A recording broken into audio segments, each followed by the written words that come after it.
हे आहे गावठी पेरवाचं रोपटं. याला आणून मी 4 वर्ष झालीत आणि लावलेलं. तर आता याला पेरू आलेले आहेत आणि या पेरवावरती एका चिवताईने आपलं घर छोटंसं बांधलेलं आहे. आता पेरू आलेले आहेत, बघून अगदी मन मोहून जाते. आता या गावठी पेरवावरती मंडळी माव्याचा प्रादुर्भाव होतो, त्याचबरोबर काळ्या आणि लाल मुंग्या देखील या पेरवावरती असतात. आता हे झाल्यानंतर ना पेरू पिकायला लागले की माकडांचा त्रास हा आम्हाला वेगळाच असतो. आता जे गावठी पेरू आहेत त्यांची लागण हे शेतकरी कमी करतात. कसं होतं की गावठी पेरवाचं जे उत्पादन आहे ते उत्पादन कमी असतं. त्याच्यामुळे काय होतं की शेतकरी जे आहेत ते संकरित पेरू किंवा कलमी रोपं लावतात आणि त्याच्यातून उत्पादन घेण्याचा प्रयत्न करतात. आता उत्पादन घेतल्यानंतर काय होतं, त्या पेरवाला 30 ते 40 रुपये असा दर मिळतो. शिवाय त्या पेरवाला कोणताच डाग नसला पाहिजे किंवा कुठलाही स्पॉट नसला पाहिजे. तो पेरू दिसायला एकदम ॲक्टिव्ह असला पाहिजे.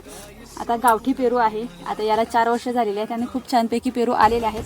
आता पेरवामध्ये घटक कोणते कोणते असतात हे मी तुम्हाला थोडक्यात सांगते. पेरवामध्ये विटॅमिन आहे, फॉस्फरस आहे, अँटीऑक्सिडंट आहे, फायबर आहे. आता पेरू खाल्ल्यानं काय होतं की जे डायबिटीजवाले जे पेशंट आहेत त्या पेशंटचं जे शुगर लेवल वाढलेली असते ती शुगर लेवल कंट्रोलमध्ये राहते. त्याच्यामुळे डायबिटीजवाल्या पेशंटनी पेरू हे खाल्ले पाहिजे. त्याचबरोबर बद्धकोष्ठता हा टाळता येतो.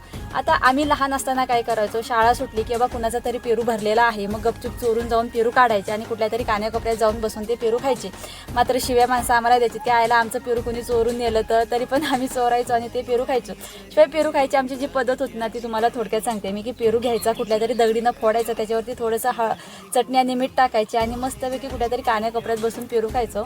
तर आता ती आठवण मला आली, म्हटलं पेरू काढावा, खावा आणि माझ्या ज्या आठवणी आहेत त्या तुमच्याशी शेअर कराव्या.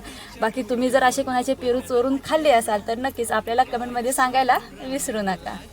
तो बघा तिथं पेरू पिकलेला आहे, आपण तो पेरू काढूया.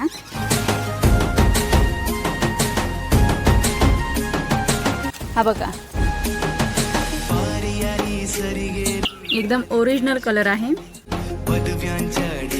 काय क्वालिटी आहे. मेन म्हणजे कष्टाचं फळ आहे.